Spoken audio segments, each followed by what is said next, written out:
If you like all things spooky, then check out A Spooky Tales, hosted by us, Christina and MJ, where we talk about all things spooky, paranormal stories, haunted places, myths, and legends. Listen to guests tell us their scary stories. And I hear them call me by my name. So I run into the kitchen to check, and there's nobody there. And I start to hear my closet door start to open. Oh, hell no. From inside. Oh, hell no. All of a sudden, for no reason, I woke up in the middle of the night. My eyes just snapped open. And it's that strange feeling that you have when something wakes you up. You don't know what has woken you up until you either see what it was or you hear whatever it was. There are new episodes every Friday. Listen on Spotify, Apple Podcasts, and wherever you get your podcasts, as well as at spookytales.com.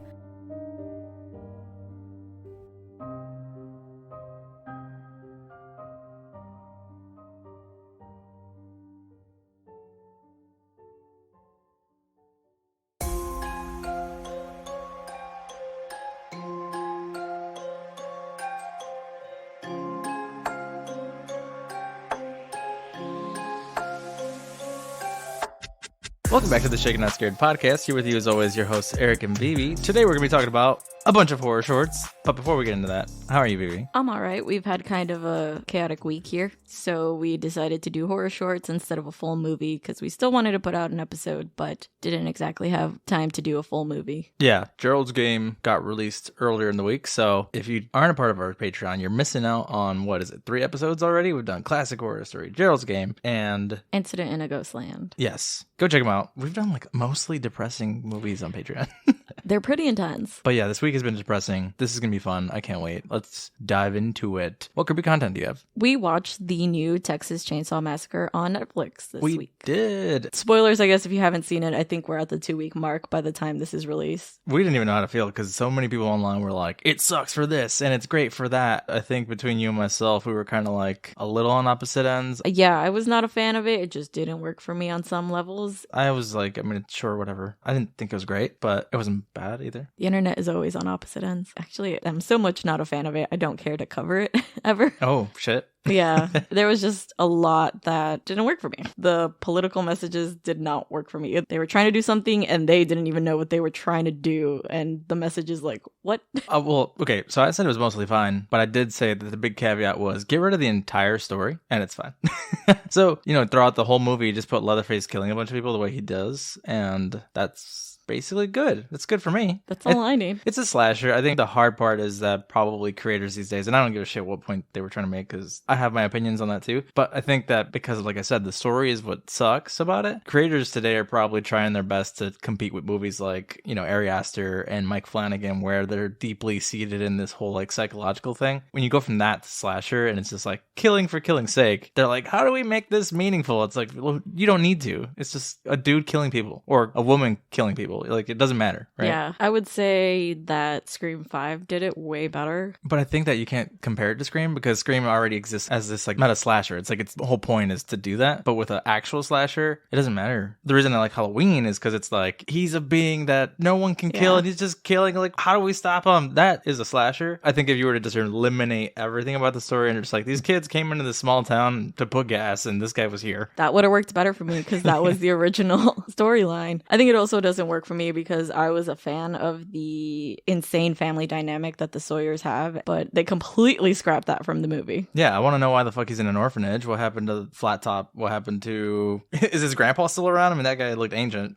That guy's totally still around. Yeah, they said it was a direct sequel to the first one, but there's no real connection to it other than that. For some reason, Sally shows up and they reference what happened before, and Leatherface is here. Yeah. Whatever. Do you have any other creepy content? I do. I'm taking forever on this, but I'm gonna start doing Walking Dead episodes. I've started putting out tweets and stuff like that to see if people would be interested if we did live, watch alongs. But yeah, started Walking Dead season 1. I really, really loved The Walking Dead in the past, and I still do. I love Rick Grimes, Glenn, and Maggie, Daryl, fucking Daryl Dixon. Love that guy. But I remember hearing about certain things that happened, and I was like, oh man, I don't even want to jump back in. But the hype is back. I can't wait to keep watching. Watching the first episode was kind of interesting because this was 2010, 2012? I can't remember. I believe so. Yeah, I was in college. I remember I would watch every Sunday, new episode every week. It was cool. I remember when it was like everyone was watching it Sunday night. I feel like HBO kind of has a show that always fills that Sunday night gap after. Well, it wasn't HBO, right? Walking No, it was- Dead, something else. It was AMC. Right now it's like Euphoria that everyone's watching Sunday. I have no idea what the fuck Euphoria is about. I just know it's all over my timeline all the fucking time. So Didn't you say you wanted to watch that? I'll I watch it with do, you. just to know what's going on in the world. Yeah. So this is non-creepy content, but we were on Coffee and Chisme's show like a week or two ago from this. So go check them out. They're real cool. They talk about everything and anything. Coffee and Chisme. If you don't know what Chisme means, it means like gossip.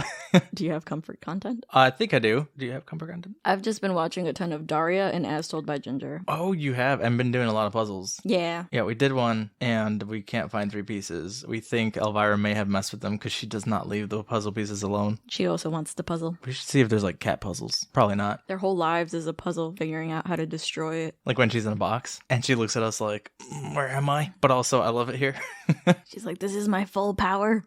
She looks like she's driving. If you look at her just from like her face up, I want to get her like a boxcar or something. My comfort content has been playing Pokemon Legends Arceus. Finally started playing it. It's pretty fun. Everyone and their mom's like playing it. If you want to watch me, I'm gonna be streaming it on Twitch, so check us out. Shameless plug. Yes, since we have shorts, I thought maybe we weren't, but you pulled something out last minute. Because I'm all about being prepared. One of the shorts we are covering today is Mistress of Bones, and we had seen it before. I think we even mentioned that it's creepy content. Oh, did we? I enjoy it. I think it's fun. So I did a Mistress of Bones drink. It is a black margarita, but I use jalapeno simple syrup instead of regular simple syrup to make it a little spicy. Instead of the typical 2 ounces of lime juice, I did 1 ounce lime and 1 ounce orange juice. So it's a little different. Give it a try. Limey. And again, anytime you add charcoal to your drinks, guys, just remember that it is used to remove toxins. So if you are taking medication, it may wash the medication out of your system. We are a horror podcast, and it's hard to make black drinks. Blavada, we're looking at you. I don't know why it's seasonal, but we can't get it. Black vodka. I can never find it. Black food dye would work as well. Yeah, so I guess it's not that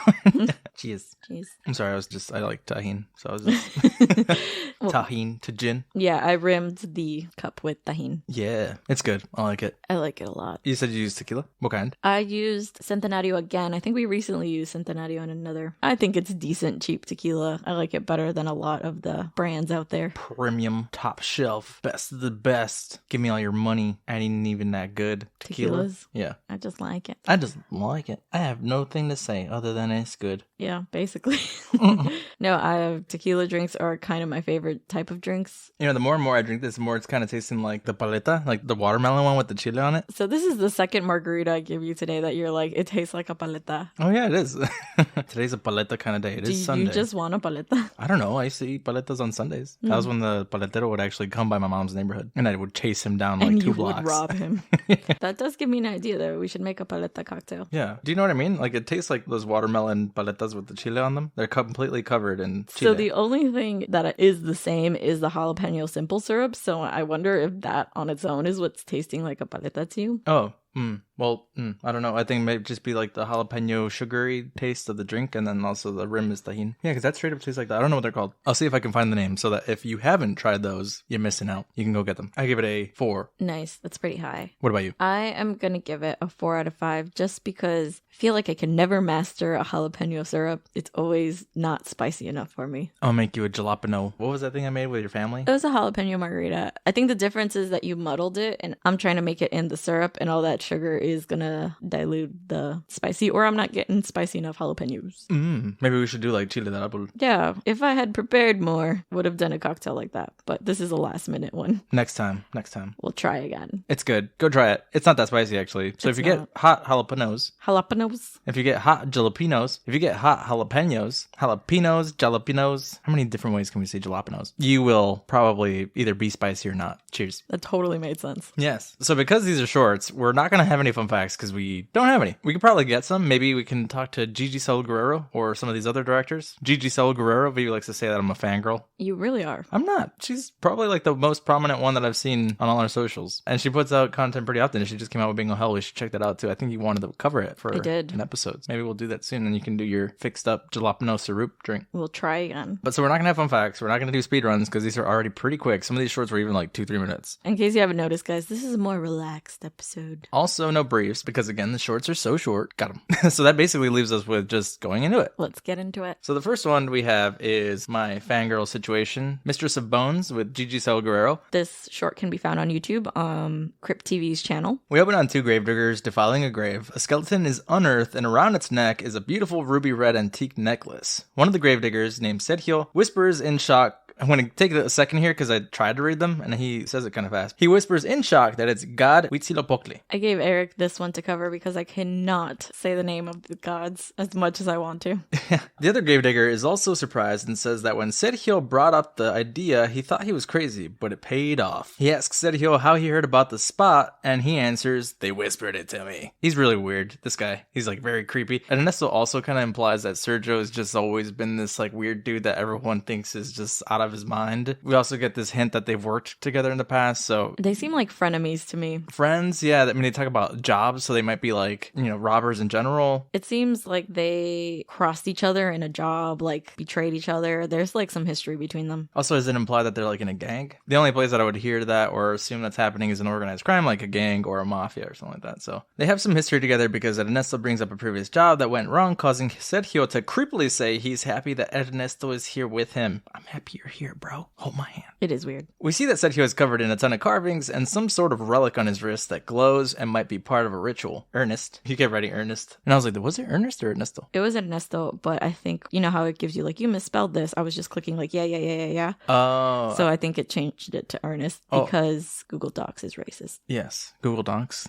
Learn another language, you fuck. Ernesto tries to betray Sergio by knocking him out with a shovel, but Sergio just falls unaffected and attacks Ernesto. Sergio starts reciting the lore of the king of the underworld, saying that the king was meant to rule over us all, but was betrayed by his own queen, who ripped away the sources of his power and hid them amongst the dead. I found it pretty funny that he is just smacking him with this shovel and it just breaks in his hand instead of doing anything to Sergio.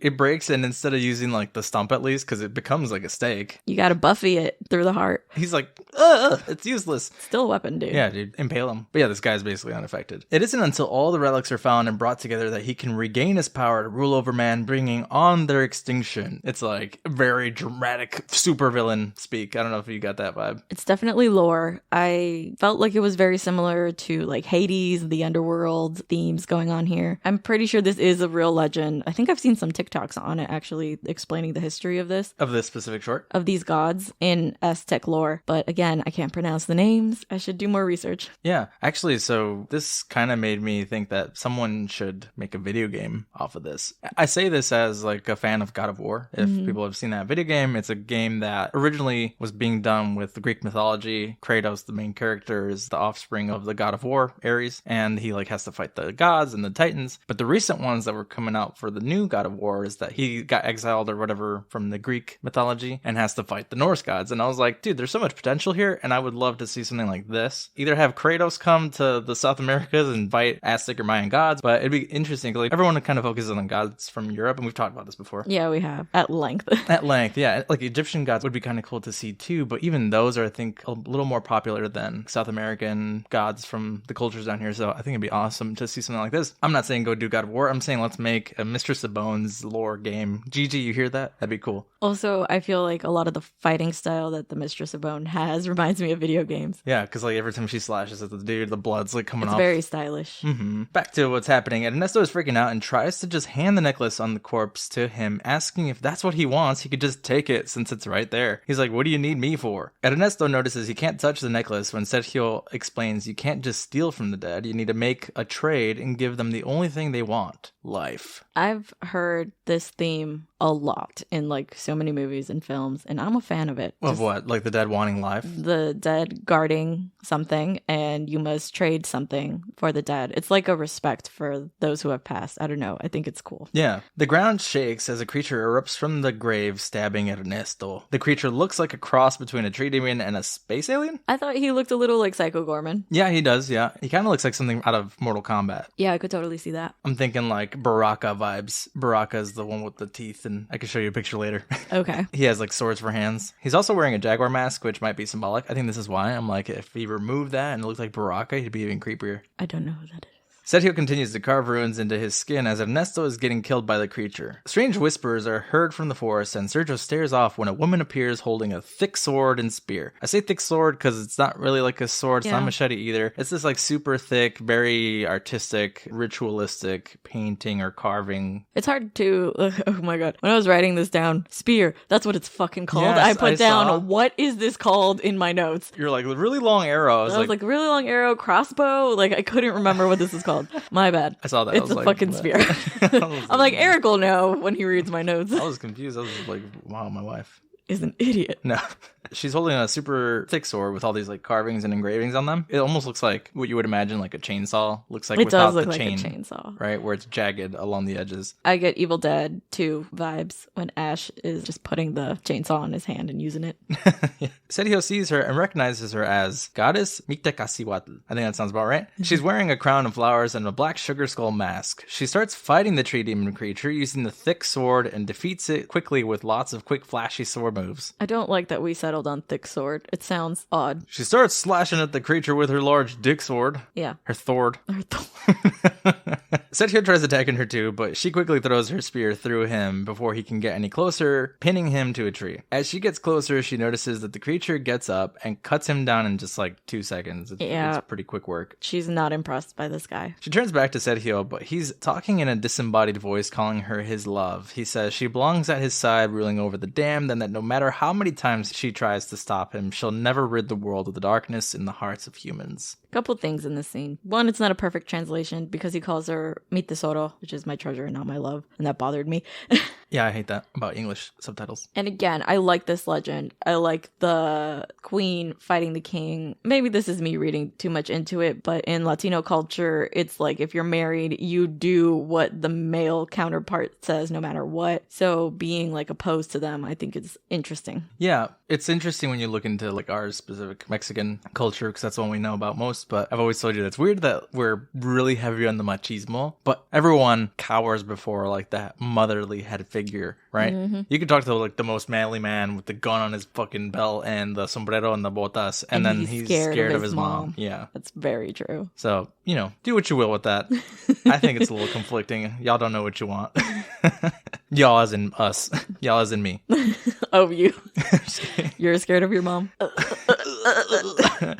She might hear this. But I do have a problem with Micte. I'm going to call the goddess Micte for short, just so that it's easier. I have a problem with Micte coming in, like having all this power and being like kick ass, and then suddenly being like dropped from that. Kind of. I would say that when she is fighting Sergio, she murders him. The king is possessing Sergio, and I feel like she does away with him easily. The problem is when the king then uses that as the sacrifice that he needed to obtain all his power. It makes me want more. And I know this is a short, but like this is from how long ago? I don't know what year this came out in. I doubt I'm not sure there's anything coming from this. And it's like, give me a video game, a full-fledged movie, even like an hour episode or something, a TV show, honestly. Yeah, because I interpreted this as she lost the battle, but not the war. He still has to find other artifacts to be in his full power, and she's still gonna stop him along the way. Yeah, after he tells her all of that, she's not a fan, tells him not to call her my love, and that he doesn't deserve to rule over the living or the dead. She says she'll always be there to make sure he's never king and delivers a final blow. It's fun. I feel like the action in this short is very exaggerated. The acting is very exaggerated, and it makes it really camp for me. Like, it works for me. I think that's why it'd be cool as a TV show, too, because it's got, like, Power Rangers vibes. You know what I mean? Yeah, I could see that.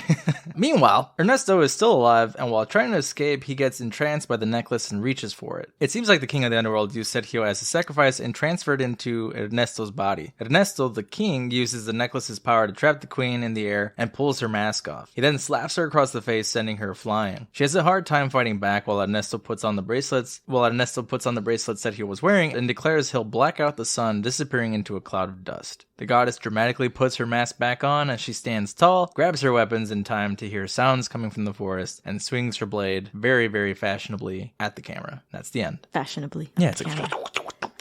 Woo! And you get killed as the viewer. Because you're a demon. Yeah, with the darkness in your heart. This is really fun. We've seen a couple other shorts from Gigi, and this one's probably my favorite so far. I think so too, but I think it has to do with the fact that you and I are truly interested in more of this lore, and I've mentioned it before, I love mythology, but I've failed at doing my own research on our own. I also think this is probably one of my favorites. A video game would be so cool, like you upgrade her sword, you upgrade her spear, like, you know, You're just planning a whole video game around this short already. Yeah, you get to customize like what masks she's wearing, right? Like you get to like design the Katrina mask, the flowers. I could picture it right now. Like, Gigi, hit me up, let's go. I will help come up with the logistics. Have you designed video games before? No, but I have ideas.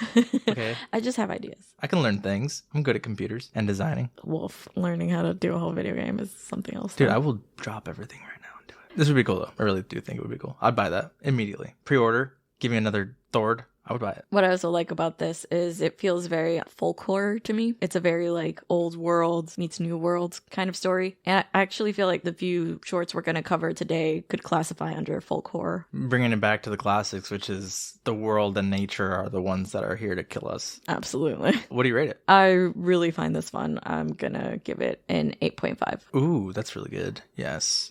I agree. I'm going to give it a 9. If anything, I give it less because I didn't get more. Interesting way to rate a short. Because I feel like if it makes you want more, then it's successful. Yeah, but it's such a like tease, you know? Like you can't have a short that's because like, okay, just sidetracking, but Crypt TV seems to have taken some shorts and created an entire series of shorts where people were like, oh, this is a favorite. I don't know why Mistress of the Bones hasn't gotten that treatment, but I would love to see it. It's possible that they could only get the director on for one. I don't know. Again, we didn't research fun facts for this, so we sound dumb, but... No, and if you're listening and no, let us know. Are you ready to move on to the next one? Yes. So the next short we have is The Captured Bird by director, and I apologize for butchering this in advance, Jovanka Vuckovic. She is a Canadian director. This short can be found on the YouTube channel Cranked Up Films. It is produced by Guillermo del Toro. Oh, is it? Yeah, it's produced by Guillermo del Toro. I feel that with the giant castle. It is very much his vibe. Yeah. We open on an idyllic family afternoon. We have mom, dad, baby boy, and daughter. They are all enjoying a trip to the park. The daughter is drawing with chalk on the sidewalk, drawing an image of the family, when a pool of water starts to bubble in the center of her drawing. She follows the stream of water up a cobblestone path. She's also dressed very Alice in Wonderland-like in a very, very girly dress and pigtails and lace. And fancy shoes. Super fluttery. Every time she takes a step, the dress bounces. My mom used to dress us like this as children, and I hated it. Hated it. I would fight her. Like, me and her would fight because I just wanted to wear jeans. How long did you wear this? Oh, she wanted to dress me like this up until I was like 14. Up until I was 24. Up until last year. We get a lingering shot of her chalk drawing where the drawing version of her is being erased by the puddle of water, separating her from the rest of the family in the drawing. But she follows this water path up to an incredible looking castle. It's very creepy yet beautiful at the same time. It's so big, and because this is a short, obviously that happens within seconds, but it's like, okay, people are just at this super happy, sunny, and this giant deadly looking castle just exists next to it. So I wonder if this is just like life in Europe maybe, because they do have castles there from when they were built. It's either that or we have a time lapse that isn't apparent and she's just walking forever and her family just never notices. True, and again, because it feels very Alice in Wonderland for me, I wonder if this isn't some type of like down the rabbit hole, this mysterious castle that adults maybe can't see but only children can see. It doesn't look like your typical castle. I think the good thing about covering shorts is like everyone has access to these on YouTube. Like, go watch it. And it's somewhat industrial looking as well. It looks very sad, right? Like all the windows are blown out, but then it's still kind of nice inside. Yeah, it's weird. She explores the grounds and we see how abandoned the castle is. There is moss growing all over the grounds and an obscene amount of maggots falling out of piping. They really focus on the maggots. They said, we need all the maggots in this entire city and we need them for at least a minute. So let's film half of this short on the maggots. In the 7-minute short, at least 1 minute is focused on those maggots. It's nasty though for people who hate this. Okay, right, you.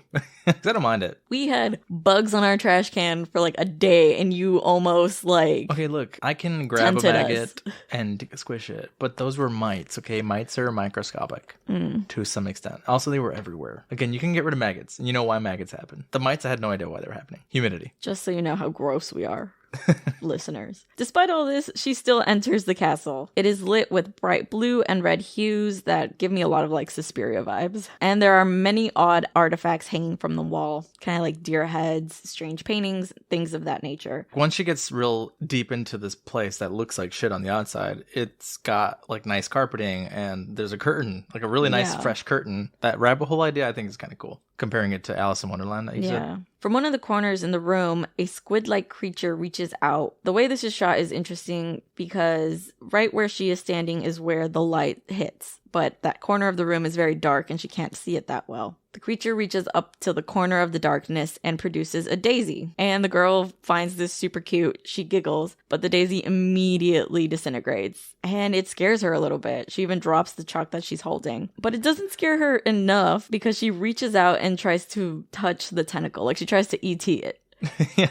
I did not like that. She further explores the castle and reaches what appears to be a ballroom with a fireplace in it. A black blob appears from the center of the ground, and 5 creatures that Eric said look like the Heartless from Kingdom Hearts appear. Yeah, so I had a couple of different thoughts on how this kind of looked. So if you ever played Bioshock, I even said, like, let's play Bioshock right now. When she's here, she kind of reminds me of, like, a little sister. I think that's what they're called. Little sisters? I haven't played Bioshock in a while, so don't yell at me if you're a fan. They're the ones that look like they're dead. They've got, like, the pink dress with the ribbon, and their eyes are kind of whited out, and they have a needle with them, and they walk around with the big daddies. You've explained this to me before, but I've never played Bioshock. No, when she's walking around this place, it's kind of like that. It's like what would have happened before they turned into little sisters. Oh, so that's what you imagine the story is. Yeah. But yes, these creatures look like Heartless, which is another thing that I thought of. They're entirely black looking, and they kind of levitate. They look like snails because their backs are super hunched and their heads are right in front. We see their full body in a little bit, but their feet are super tiny. Their hands are long and lanky, but their fingers are really long. Like so tentacles. Imagine the Heartless just without the Heartless symbol on them. God, you're just like full of video game references today, and I'm just like, I don't know anything. Do you want me to show you pictures? We will turn this into a slideshow. Kingdom Hearts. Like, I've watched you play it. The little girl freaks out and tries to escape from the room, but she can't because these beautiful red curtains are blocking her way out for some reason. Who put these curtains here?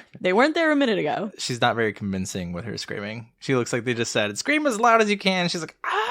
She looks more like that than actually afraid. I mean, I'm not going to judge her, though, because you could probably give me that direction, and I wouldn't do as good as this. You'd be sweaty, though. I'd be sweaty. All right, convincing. Unable to escape the room, she just covers her eyes, but this does nothing because the creatures do not go away. This isn't normal horror movie rules. It's not totally clear what happens to her. The final scene we get is her screaming reflection in the creature's eye, and then the creature blinks. We assume that they devoured her. The 5 alien-looking creatures then venture outside of the castle. We're free! It's almost like they didn't realize that there was a food source out there for them, and then this kid wandered in, and they're like, oh, there's more out there. Because as they are floating over the castle grounds, we assume they are making their way to the playground. The sound of children's laughter can be heard, turning into screams. The ground is also decaying as they approach. Yeah, I wonder what these creatures are. That is my question for this short. They're Heartless. I mean, that would work because they take the souls of children, the happiness of children. Oh. What if this is a Kingdom Hearts short horror crossover? Because this is an Alice in Wonderland alluding horror, and Alice in Wonderland is in Kingdom Hearts. You're looking at me like,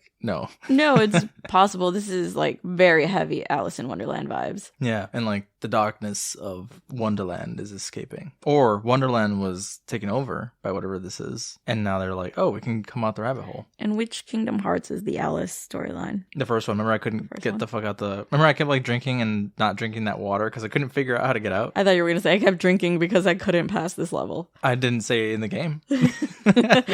What do you think about this one? This one didn't hit as hard for me as Mistress. Regardless of that, I think I would give this like a 2. That's really low. Well, because, I mean, it was like, okay, that's kind of cool. Alice in Wonderland, scary story. But like these creatures aren't very creepy. You don't really know what they are. Yeah. This is one of those things that's probably like you would benefit from a couple more minutes maybe. Well, I enjoyed it. For one, I love Alice in Wonderland. You can tell that Guillermo del Toro has his hand in it because there's that sense of like magical realism almost. I think the creatures are creepy. The special effects on this are almost there. Like a little more effort and they would have been like really good for a short. They look film. like 2000s Power Rangers CGI. You This think is the so? second time I mentioned Power Rangers. You just want to watch Power Rangers today. Yeah, I think what would have added more color is because it's called the captured bird. Okay, yeah, the captured bird is obviously a little girl, but then we also get this hint that her family doesn't give a shit about her. Oh, they completely forgot. They like had a baby and completely forgot they had another kid. What does that mean? Like, assuming these are like heartless or shadow creatures, and it's like, oh, we take kids who people don't want. Like, is that what this means? Could be She's forgotten, and if you forget your kids, they can end up on the dark side. Like, what does that mean? the dark side. Yes and no, because then they make their way out to the playground and it seems like nobody's safe. I enjoyed it. I like a good kind of fantasy horror, so I would give it a 6.5. Oh fuck! I forgot we were out of 10. Yeah, you So gave that's it why I a said 2. You like were it super low. No. I would give it a 4. Okay, that's still really low. I mean, double for 10. Wow, you really knocked it out of the park there. Math. You did it. You nailed it. The next one is also from Crypt TV YouTube. It's called Mira Mira. I chose it because I thought it was gonna be like a Spanish horror. It's not. It might even mean Mira Mira, I think it does. because it has to do with mirrors. But it's directed by Ivan Sunguroff. We start in a woman in a pile of dead bodies. Her face is all scarred as she wakes up screaming. Cut to a view of a city skyline where a couple is on the balcony and the boyfriend tells his girlfriend he told her he'd get them the best view of the city. The girl stays on her phone and agrees it's a nice view but never looks up from her phone. He goes inside disappointed and says fucking millennials and says he's gonna go take a shower. She notices he's upset but still stays behind to take selfies on the balcony. She gets spooked by a mannequin in the hotel apartment, whatever it is, and laughs at herself taking another selfie with it and posting it on social media. She gets spooked by it because it's behind like a sheet and there's a light behind it, so it looks like someone's sitting there. It's one of those old changing dividers in a room. Like they used to be really popular in like movies. Do we still see that? You do in like vintage homes or people who are really into that But stuff. like in an apartment or a hotel room? In a hotel, it would be odd. Maybe an Airbnb. You're right. Yeah, because it's not even like clear if this is their apartment. I didn't know if they were on vacation or they had just moved into this place. She grabs her things and sits down at a vanity. Her appearance in the mirror slowly starts looking weirder and weirder, though. She looks gaunt and her eyes appear very red. The longer she stares, the worse her reflection looks. She eventually starts looking like a corpse when she freaks out and goes to touch the mirror. I wouldn't touch it. Yeah, I was like, why does she decide to do that anyway? I think I'd be more freaked out and just run than to be like, why, mirror? I think I would go directly to my boyfriend and be like, what the fuck is going on with my face? And you look normal and like, And they're gonna you be like, always look like this. Sorry. Bitch, I don't know what to tell you. That's what you look like. That is literally a conversation me and Eric have every day. Stop. It is though. Suddenly she's pulled into another realm and wakes up in a pile of dead bodies screaming. She makes her way back to the mirror where she can see through it like a window into the apartment. She can see the corpse version of herself. I don't even know that it was herself. It felt like this was another, because it didn't look like her. Completely. It could have been, but it looked unlike her. You know what I mean? She looked very like cutesy, but dead. No, you're saying the corpse was cuter than her? Yes. Okay. How I kind of interpreted it is that these creatures exist behind the mirror and they kind of like doppelgangers try to take on the appearance of the person in the mirror, but not completely successfully. I thought something else. Yeah, because like they always say that the person who we see in the mirror could be like us from another dimension. They also say we don't look like what our brains tell us we look like. Isn't that why they have that whole TikTok trend where if you flip the camera, everyone's like, that's how I look? Yeah. But I think there's also a symbolic meaning to this. So with it being that she didn't get off her phone, her boyfriend's like, hey, look, I got the best view for you. He's like doing his thing, trying to impress her. Mm-hmm. She doesn't care, is really into her phone and her selfies. I thought it was to show her this is the ugly side of her own personality, where the reflection was what she really looks like on the inside. I could see that. But like also, we're a shallow generation. Just fucking deal with it. Stop trying to teach us a lesson. So he comes down yelling Sandra, so we now know that her name is Sandra. The corpse version of Sandra covers herself in a blanket and motions for the real Sandra to be quiet. She's like, shh, with her finger to her mouth. That's creepy. Real Sandra is yelling, trying to get his attention, but obviously she can't be heard. When the boyfriend reaches corpse Sandra, she turns around to reveal herself to him. He gets freaked out and her face opens up, split 4 ways in like quadrants, and looks kind of like a Demogorgon from Stranger Things. That's exactly what I thought she looked like. And suddenly takes a huge bite out of his neck. Corpse Sandra then walks away, leaving the real Sandra in the mirror, who hasn't realized that dead bodies in the mirror have woken up and are right behind her. I didn't think that they were dead bodies. They also kind of looked like mannequins. They do. Because I was like, maybe this is like something to do with the mannequin head in the background. Definitely don't look alive. These creatures maybe absorb the reflections of the people who look into their world. That's my theory. That they're just like a template and then they get printed. Yeah. The film ends just as one of the mirror people reaches for Sandra. So I think this short was pretty successful because it spawned a TV series on their channel. Yeah, because when I was trying to find the name of the directors for this short and I was looking it up, I kept getting trailers for the TV series, I believe. Interesting. Similar to the next story we're going to cover. The Birch was super successful for Crypt TV. I think it was the one that launched their channel or made it possible for them to continue to make all these monster features. And they're about to do season 2 of The Birch. Oh, cool. Are they all shorts? Like they're all like 4 or 5 minutes? I believe the episodes are like 15 minutes. So one season could take you like 3 hours to probably watch. Ooh. What would you rate this one? I would rate this a 7. Well, you like this more than The Captured Bird? Yeah, Captured Bird was boring. Okay. But yeah, Mira Mira, the fact that there's a show makes sense. I would want to know more about like what are these creatures in the mirror? Does my metaphor for your inner ugly have something to do with it? Because I think Mira Mira showed up in the like lore section of that. I can't remember. Yes, they had like a fable category. Feels very Bloody Mary. Oh yeah. What about you? I thought it was fun. The more we talked about it and discussing what this realm is, what these creatures are, made me more curious than when we first watched it. I would give this one also a 6.5. It was entertaining. Yeah, let's go watch more. I want to watch more. Again, shorts are just so, especially when they're good. It's just like, I want to see what's happening. See, a short is successful when you want more, I think. Yeah, I agree. All right, last one we're covering for today. We have The Birch, directed by and written by Ben Franklin. Oh, Ben Franklin. Benjamin Franklin. Benjamin Franklin and Anthony Melton. Once again, this can be found on Crypt TV. It seems like Crypt TV likes to do this thing where they show you like a preview of the middle of the short at the beginning, even though it's like a 5-minute clip. Oh, yeah. Like, hold on, it's gonna get interesting, we promise.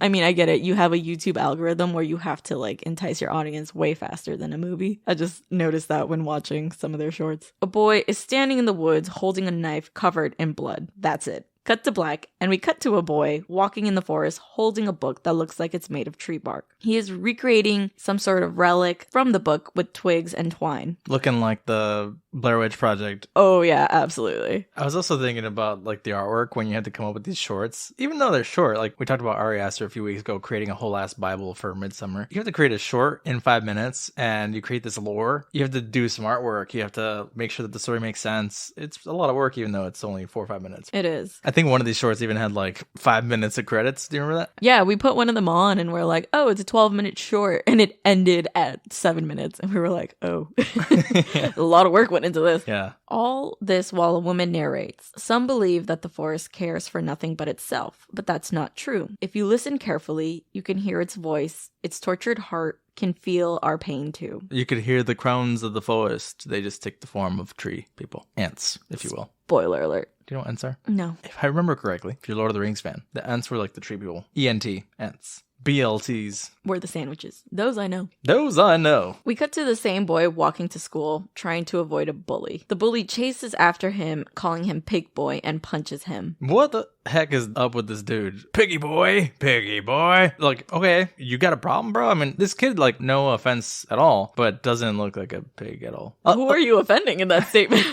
Like, I don't know what origin this is in. Like, is it UK? Is it Sounds whatever? like the UK. Like, is that a common thing to say? So I thought it was either a reference to Lord of the Flies, Piggy is a character there, or maybe, I don't know if this is something that is popular in the UK. Maybe his family's pig farmers or something like, you know, when they're poor farmers. This is a lot of assumptions to make off one insult, but this is where my mind was going. I mean, he has 2 seconds to be like, oh, what's going on, buddy? Where are you going? Oh, what are you looking so sad for? Oh, what? Fuck you, pig boy. Throws him in the middle of the street. This kid's got an issue. Oh, he's definitely got issues. Which we will see later. But he chases after him, calling him Pig Boy, and punches him in the face. We get weird flashes of entrails and a body in the woods. But we're back to the boy again, who is sporting a black eye, and it seems like he is now in a room with either his mother or grandmother. It's not clear who's his caretaker here. Did you think it was the mom or the grandma? I thought it was mom. Did you? Okay. I wasn't sure. Mom, grandma. It could be like he's an orphan or something. I'm just trying to figure out why he's like being picked on by this random kid. I mean, I think it's just like bullies target kids who they know they can get away with picking on for long periods of time. It reminds me of abusive relationships where people pick the person they are more likely to be able to control. Yeah. We cut to him at home with either his mother or his grandmother, who appears to be on her deathbed. She hands him the book that we saw earlier, made of tree bark, and says that when she is gone, she, quote unquote, will look after him the way that she has looked after her. His mother or grandmother says that she will protect him as she has always done. This is confusing because she's basically telling him, this creature will help protect you. This creature will protect you, Harry. I'm laughing because my mind went to, she will protect you the way she protected me. I'm picturing some dude in the street also punching her and being like, what are you looking at, Piggy? And it's the same kid. Traveling through time.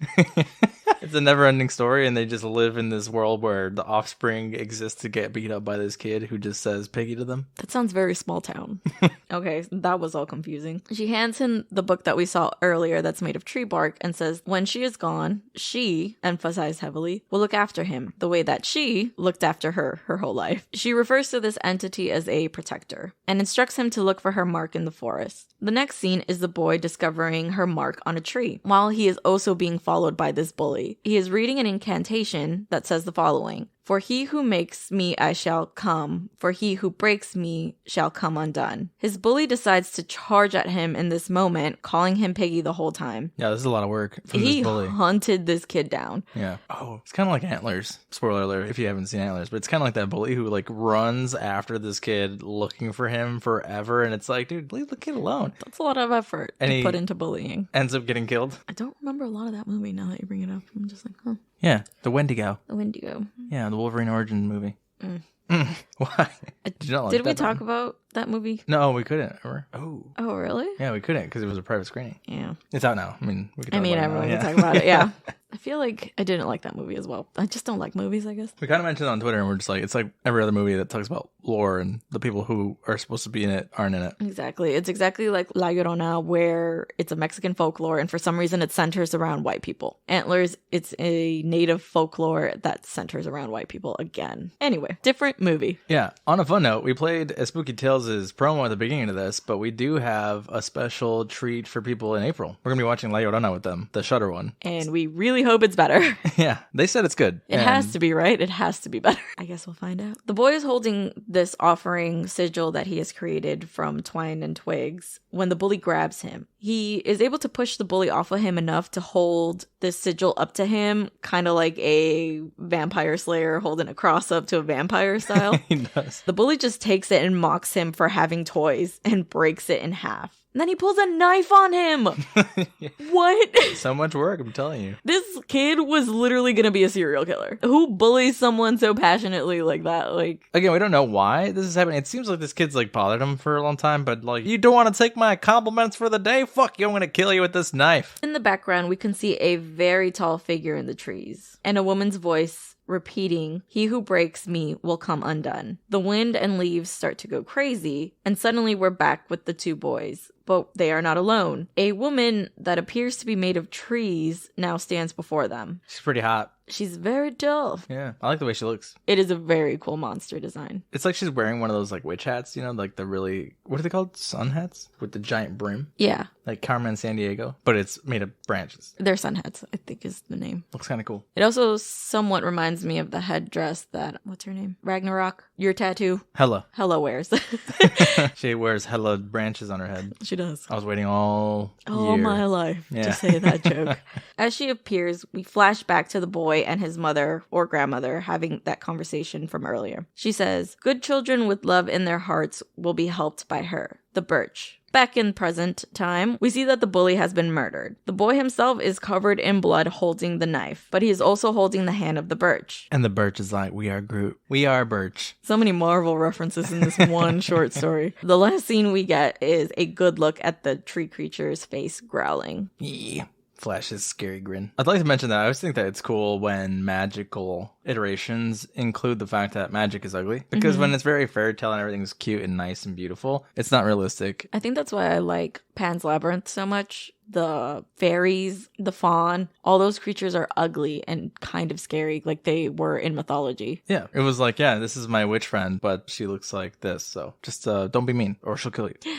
She's not really a witch, though. She's the Birch. She's the bitch. Wait, the witch. I was trying to combine the your face. It's so rude, Eric. I was trying to say the witch and Birch together, but it was the bitch.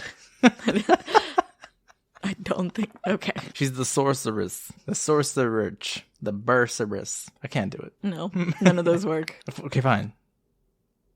The bitch.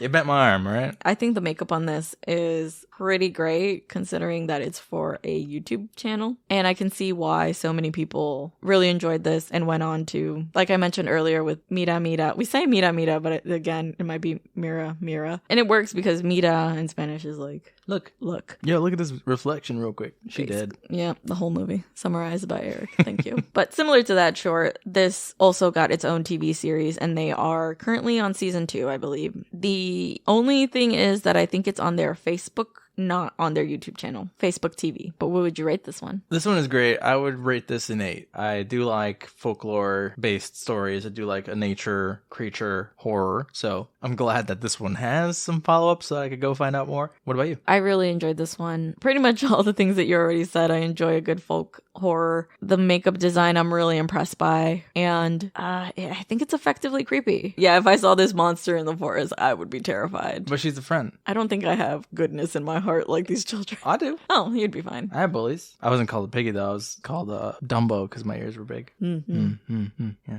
On that positive note, I would also give this short an 8. I'm trying to think if I would give it higher. It's hard to grade shorts with the same scale because, like, I gave Midsummer, I think, a 7. And it's like, so you're saying that this is better than Midsummer? No, look at why. Yeah, I think when we sometimes cover movies, we're like so caught up in that it's fresh in our minds, we're reviewing it. Because there's been movies where like I would revisit and rate higher or rate lower, honestly, from our show. We're not professional critics and our mind can change. I think one time you made fun of me and we're like, you can't change your mind. I was like, no, I can. I think it's because we make these points and are like, oh yeah, you're right. It's like how I changed your mind on The Conjuring. So I was like, it's basically like Bible Avengers. That was upsetting. That was upsetting to hear. Because you really love those. I did really love those. You ruined them for me. That was not a positive day. I would rate it an 8 because I think they did a lot. Because I imagine they don't have a huge budget to create a YouTube short, and it was pretty creepy. These are all really good. I mean, honestly, we haven't talked about a bunch that we watched, but I can't wait to cover more of these. I think we might start doing this once a month, if not once every other month. There's a lot of really good ones on here. Let us know if you like this, covering shorts that are not so well known. This time around, we kind of stuck to ones that were easily found on YouTube, but I really wanted to find some international ones. We also briefly discussed some stuff we watched for like the Salem Horror Fest. There's always like virtual movie fests going on now, since this is our lives, that we could cover as well. What scared Loki about all these shorts? He's not a fan of like whispering in the woods. No. Also doesn't like just hearing voices in Disembodied. clusters. Yeah, like when he hears a lot of different voices, because he does that here in the house too. When we hear voices like behind the door or in the neighbors, he gets really on edge. I mean, good for him, because that means that if anyone's approaching the door, we're gonna know. We're gonna know. So just a warning to you guys, if you're trying to kill us, he's gonna let us know. And that's all he's gonna do, because he's a chicken. And it'll probably be on you. We said it last time. We'll say it again. You want to tell us about it, Loki? Sorry, but I guess you never got used to voices. Here's what we're going to do. We're going to go to all the parks in the world. We're going to take him with us, and we're quitting our jobs. Then we're just going to come back and then let them know that he still has the same problem. So I mean, he probably would. I was going to say something. Oh, there's something I wanted to say. This would be our 54th episode. So a couple episodes back, we hit 1 year on the podcast. Yay! Woo! What? This is crazy. Who knew we'd be here still? Not you. I'm sure you didn't. I'm sure you didn't think so. We didn't really mention it on previous episodes because we kind of record ahead. We lost track of some things, but I want to thank you guys for a pretty cool first year of podcasting. We've met amazing people in the podcasting community, also horror fans, also drinking fans, also just friends in general. Like, it doesn't even have to be horror. I feel like some of the people we've met too are just like good old fashioned friends. So thanks for listening. We hope you continue to listen, But does that pretty much wrap it up for us here? Let's go. All right. As always, we hope you guys had a good time here with us. You can follow us pretty much anywhere at Shaken Not Scared Pod, except Twitter. Twitter is Shaken Scared Pod. You could send us an email at shakenotscaredpod@gmail.com. Support the show on Patreon. You can get early access to episodes or a bonus episode and theme drink idea every month. Listen everywhere you get your podcasts. Give us a follow. Check out our drink videos. Throw Loki a treat. Throw him all the treats. Be sure to like, rate, review, all that good stuff. And okay, thanks. Bye. Bye.